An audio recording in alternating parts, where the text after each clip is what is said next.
world for the new month numerology forecast. Got Michele Landers here. She is a beautiful numerologist. She's a board certified life purpose coach, hypnotherapist, and she has done all kinds of things, including television shows. She's an author, she's a speaker. She's amazing. And if you have not seen her before, I'm so glad to introduce you to her now. Michele, thank you for being here today. And I can't believe this is March 1.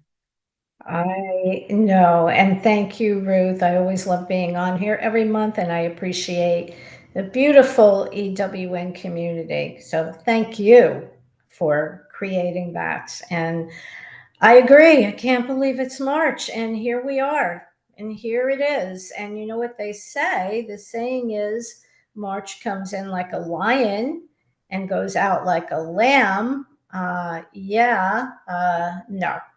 It's no. It's going to be marching in with some force. It is a crazy kind of month, which is not unusual. That seems to be the rule rather than the exception. So let's see if we can get all this together. I think it's going to be a ramped up month with the. Well, let me just say this too. We haven't had any planets in retrograde, and they're going to start in April. We're going to start having retrogrades. So pre-retrograde energy is also at play. So it's sure to be a ramped up month with the official astrological new year beginning in Aries around, I think that it's the 19th or the 20th. You know, astrologers, all of them have different opinions on that. But so I want to talk about that first. So what is the Aries energy that we're going into around the 19th or 20th? Well, that's bold, it's energetic, it's lively, it's driven.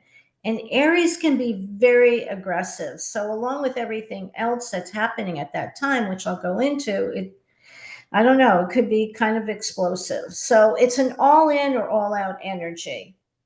That's one of the aspects. Then we have the spring equinox on the 19th. A lunar eclipse is happening on the 25th. And as I mentioned, we're in this pre-retrograde season, and that starts, sometime in April. But what's going on right now? Well, first of all, we're under the influence of Pisces again until the 19th or 20th, when the sign will change into Aries.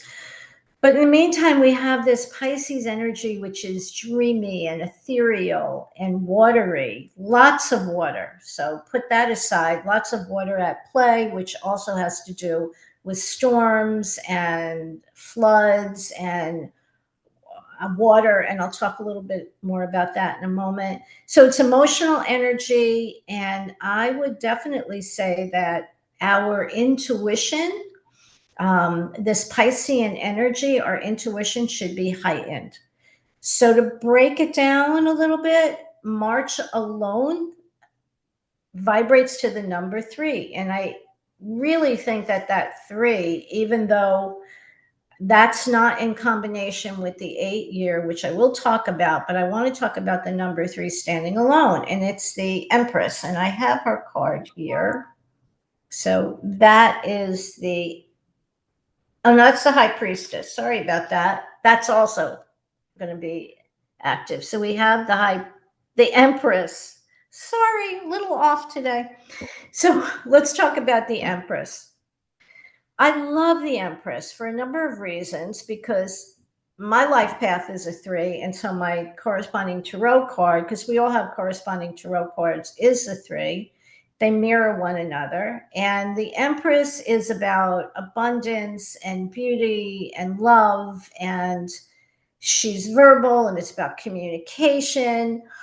It's also a very, very, very busy number, but it also, what is the other characteristics of the 3? It can be scattered, it can be impulsive.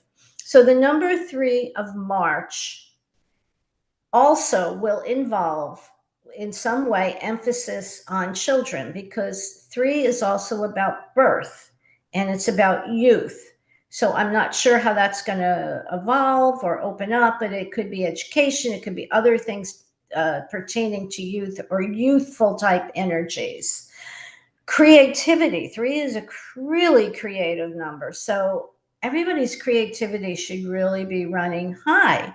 So any creative work, and I want people to really open up their minds about what creative work is. So some of it is, it's artists, writers, craftsmen, advertising, marketing, but there's other creative work that people do. So anything creative is going to be heightened and should do really well. So along with that 3 energy, we've got Mercury at play, and Mercury is a 3 energy, and it's the planet of communication. And I'm sure most people noticed in the news that just recently, and these aspects can start a little bit before or a little bit after. We've had a big breakdown with AT&T, that was spread across the country, and that's Mercury, that's communication. So a lot of that is going to be at play. So we may experience more breakdowns in communication, lots of talks, lots of arguments, lots of empty promises. So I would suggest that when you hear, and I always want to emphasize over and over again during these talks, that this is globally, but it also can affect us personally. To get really drilled down, you'd really have to have your numerology chart or your astrology chart done. But nonetheless, the effect overall is going to affect us individually. So we might be, well, my advice is don't get carried away if you hear of any kind of grand claims or these big ideas or big schemes. Just take off. This is a time to take off your rose-colored glasses. But of course, it's during some parts of the month, it's very romantic, so you may want to put on those rose-colored glasses. But overall, when you hear of things that just say, I can't believe that. So some promises that are made may be true, while others are just a way to distract us. So we can expect a lot of these characteristics that are going to be at play. I was going to talk about the government shutdown, but I'm not, because I'm really not sure if that's going to be like a full shutdown or not. But there's certainly, it's loud. So in order to drill down that energy even more, what do? We have to add the 3 of March to the year 2024, and 2024 is an 8. And 8, of course, overshadows every month this year. That's why it's a big emphasis on finances and money this year, and Bitcoin and all of that stuff. The whole year deals with the physical attributes of our existence, and power. So 8 is karma, and this year, no doubt, is a very karmic year for our planet. So what we've sown, we'll reap. The good, the good comes back with karma, and the not so good. But when we add the 8 to the number 3, we arrive at the number 11, which in numerology is a master number. But what does a master number mean? A master number in numerology means it's a very high vibration. And what happens when we're under this high vibration? Well, the good side of this high vibration is that it's highly intuitive, psychic, compassionate, understanding. And when 11 is at play, it's easier to link up with the universal God force or the divine. 11 can be a really beautiful energy. And just an FYI, the name of Jesus is an 11 energy in numerology. So you get what I mean. But here's the thing with the number 11, because there is nothing on this earthly plane that doesn't have a duality to it. And, people might say, oh my God, it's such a high energy, it's loving. And well, how can that be challenging? Well, if it comes up against lower vibrations, it can create a problem. So here's the thing with an 11. So if you're vibrating under that 11 energy, it can attract, because you've got this great, beautiful, bright, high energy resonating out. Well, lower vibrations can be attracted to that. It's almost like energy vampires. So we have to be cognizant of that this month. Another really interesting thing about that 11 and the high vibration is that it can be challenging for your physical body to harmonize that energy. So you can feel tired, you can feel out of sorts, it can cause headaches. I'm very familiar with that these days, and other aches and pains. And along with the fact that I do believe we're getting these galactic downloads all the time. So, when you're dealing with a heavier matter like the physical and a very high vibration of 11 or 22, you're bound to have some challenges with that. So the first half of March is very much about this Piscean energy, very sensitive. The 11 obviously echoes that Piscean energy. Again, this month, it's about relationships and collaboration. Again, creativity should be really running high, but things are going to rise to the surface, especially in relationships and just our close relationships and our relationships out there in the world.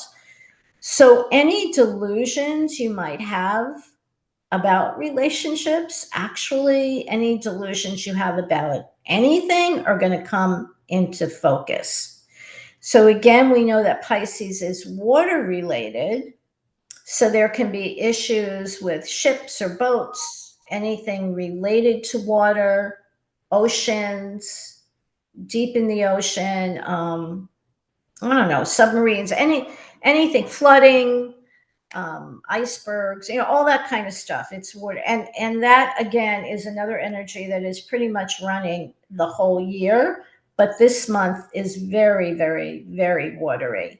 And again, relationships have to be handled with kid gloves, because the energy is also, we have Mars in the mix and all these other things going on. It can be very argumentative, or you can come across people that are just annoying, or you feel like they're just not listening to you. They just don't understand. But we have this other energy that's very passionate. So it's deep love. But with these high emotions, it can also cause jealousy or misunderstanding. And that's why I say all relationships have to be handled with kid gloves. It's very electric energy with Mars at play. So here again, we have electrical issues, electrical storms, fires. It can be explosive, eruptions, that type of thing. So the number 11 in the tarot card is, let me find it. I really did just have it, honestly. So that's the Justice card, okay? And that's about fairness, but that doesn't mean things are going to be fair this month. It's a balance. It's saying, oh, that's not right. It's the Justice card can be triumph of the deserving side or the right side of the law, but when it's reversed, when you're not acting in harmony with that 11, it's going to be legal complications and accusations and just extreme. Excuse me. So we also have to look at the fact that 11 also equals 2. And the 2 energy is, again, about relationships. So that's so much a part of what's going on this month. And patience and female energy is very, very, very strong this month. So let's get into some of the astrological aspects. So right around this time now, we're on the 1st, but the 3rd to the 4th, there's kind of shakeups. And we have Venus and Aquarius square Uranus, and Taurus. And that is kind of a different kind of energy. It could be fun, but it also could be very eccentric. It could be rebellious. It could be this energy of, hey, I need to be free. For whatever reason, you're holding me back. I need to be free. Some social, unrest, and that goes along with the communication part of it. And then on the 8th, we have Mercury conjunct Neptune and Pisces. So that is read the fine print. Okay. Make sure that day. And I also want to mention, and I think I should say this at the beginning. A lot of this energy can be a little bit before, a little bit after the date. It doesn't have to be exactly on that day. So again, it's watery energy. Neptune is a very nebulous type of energy. So things are not always as clear. They're not always as sharp. So just, be aware of that. And on the 9th, we have Mercury enters Aries. And so that might even clear up things a little bit. But we also have Mars in Aquarius square Uranus in Taurus. And financially, that can have an effect. It's kind of a, battle of egos or a meltdown or something unexpected, something falling down, whether that's literally or figuratively, someone being pushed too hard, too much, too fast. But it's interesting because this energy can also bring in something new or somebody. It could be, intimately, or being brave or taking care of things. Or it could be something like, oh, wow, I never knew that could happen, or I never thought that would happen. But it could be in a very good way, like a breaking record of some type, but just good. Now, the 9th and the 10th, I think, if I could live only in the energy of the 9th and the 10th this month, I would, because it's a new moon in Pisces, and that's very romantic, very ethereal, emotional, sweet. So on the 11th, Venus enters Pisces, and okay, so Venus in Pisces, she's in her exaltation, which means that's her sweet spot. It's her most favorable, strongest, happiest place. So I guess the 9th, 10th, and the 11th is pretty good. So things can come to a conclusion also, but probably in a better way. It's whimsical, it's fun, it's romantic. It's dreams, it's love, I like that. I like that sweet kind of energy. On the 15th, now we're in the mid-month, Mars is in Aquarius, Mars is in Saturn. That's fiery energy. 17th, Sun conjuncts Neptune in Pisces. Again, we have this fluctuating energy, desire to escape, or I can't take this anymore, escape from reality, or it's looking through, rose-colored glasses and not seeing the truth for what it is, or seeing the truth and saying, I got to get out of here. I can't take this. Now on the 19th, and I like the 19th because the 19th in the Tarot also is the Sun card, but it's the Sun enters Aries, and the Sun is exalted in Aries. That's his happy place. And that is also, I believe that's the spring equinox, or equinox, however you say it, which we love that time of the year because it's new plans. It's good for starting things. It's an energetic energy, planting new seeds, initiation. It also can bring a sense of, I've got to do this. This is my responsibility, but it's pretty nice energy. The 21st, Venus conjunct Saturn in Pisces. Kind of whimsical, but we got Saturn there. It's a good time to do dream boarding, intention setting, Venus, Pisces, but it conjunct Saturn. It can bring in the energy of like making more commitments.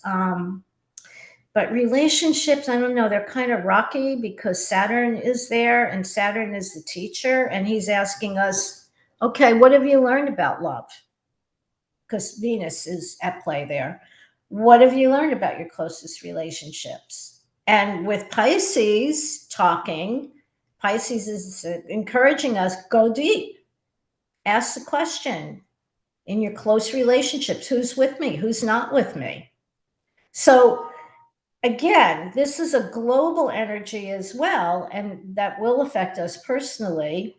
But on the large scale, I kind of think it's about countries and governments looking for alliances, or they're very angry about not having who they feel should be on their side.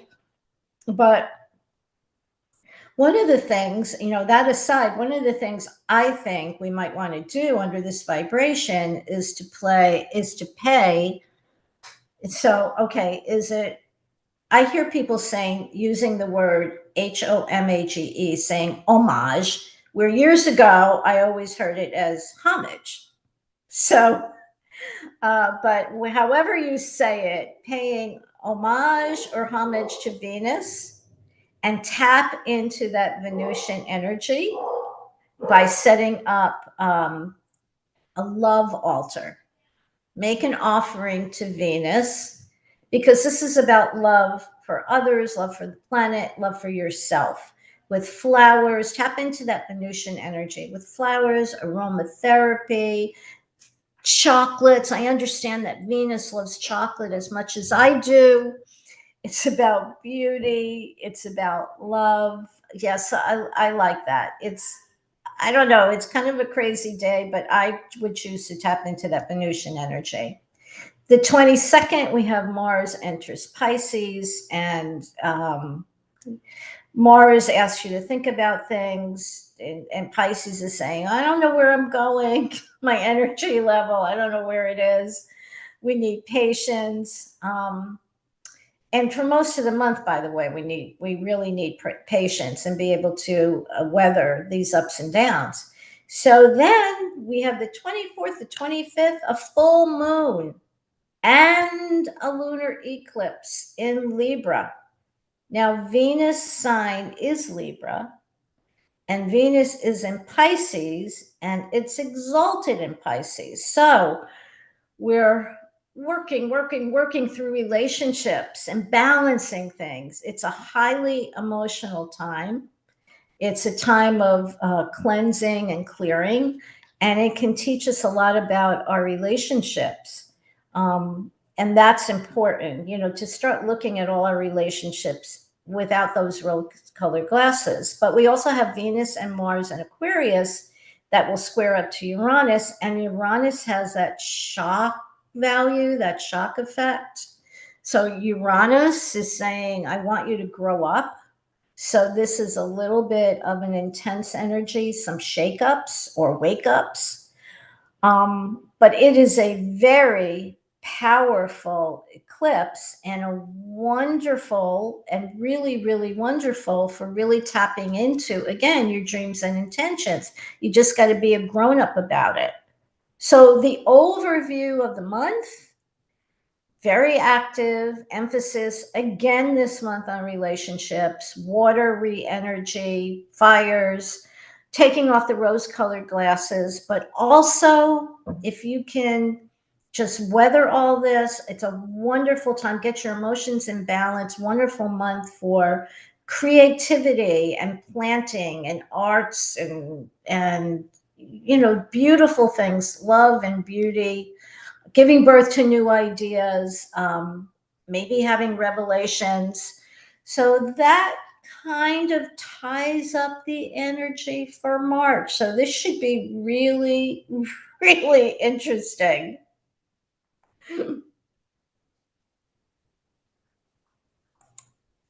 It seems like the first time in about 6 or 8 months that it didn't feel like the gloom and the doom and the be careful. It's like it's opening. It's vibrant. Yeah, it's like spring. Yes, Yeah. yes, very much so.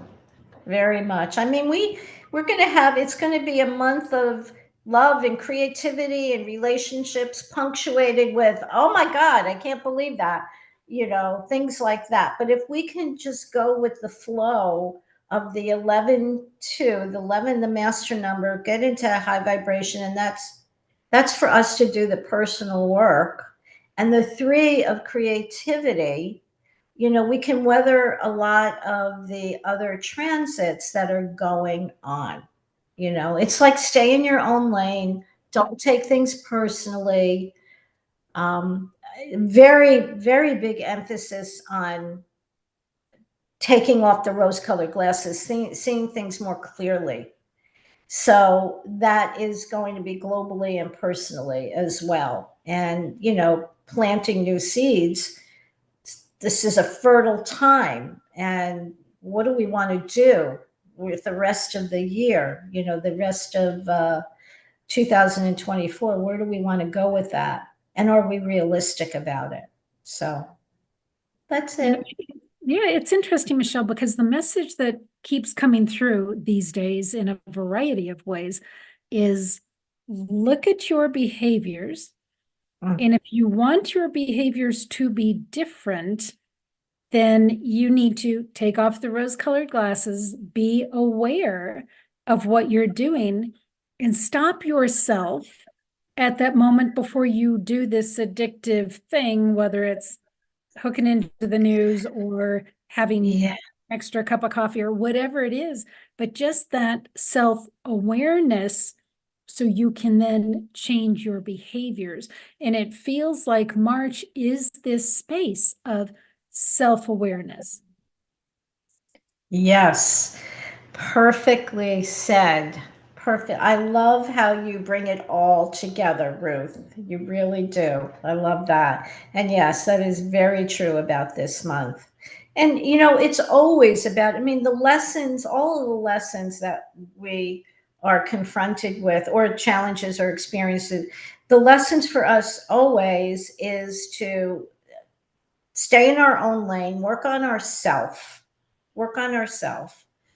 not be in judgment. I mean, it's a lot to ask of any human being because we're interacting all the time with others. But when we can silence our egos just a little bit, say, look, I know you're looking out for me, ego, but your ego, which we've talked about so many times, is always judging. You're never okay with the ego. Your ego is either saying, oh, you're so much better than that person. Or they're saying, oh God, you're so not like that person. You're terrible. You're an awful human being. That's the extreme, but the ego is the one that you're too fat, you're too skinny, you're too this, you're too that. It's never okay. But your spirit, your soul, well, your soul has to learn, but your spirit is okay with everything. And although we can't achieve obviously perfection on this planet, as long as you're on this planet, we can certainly start practicing and taking baby steps every day and practicing compassion, non-judgment, non-attachment. That's a big one, which it's much easier for us to do that outside of our immediate family, right? Sure. But when we can do it within our family, wow, that's skyrocketing high vibrational energy. Well, and when you can do that for yourself, Yes. life-changing. Yes. Yes. Life changing. Absolutely. Yeah. So, Michele, I know that you work one-on-one with folks. I know that you will do um, their birth chart and go through their numerology and all that. If folks want to reach out to you, maybe grab a 15-minute free consultation, because I know that you offer that, how do they Yes. contact you? Just go to my website, michellanders.com. And Michele is with one L, Michele. And you can have a free consultation, whether that is about numerology or hypnotherapy or coaching. And I'm glad to spend that time with someone if they're interested. So thank you for that. Yeah. Beautiful. Michelle, thank you so much. And I am looking Mm, forward to spending time with you this month. Can't wait for that. And yes. we're going to enjoy a little women's retreat this month. So I'm so excited. So Yes. yeah, so friends, make sure to come back on April 1 and we're just going to soak up this month. It looks like it's going to be a great month. So take good care, friends. We'll see you soon. Bye now.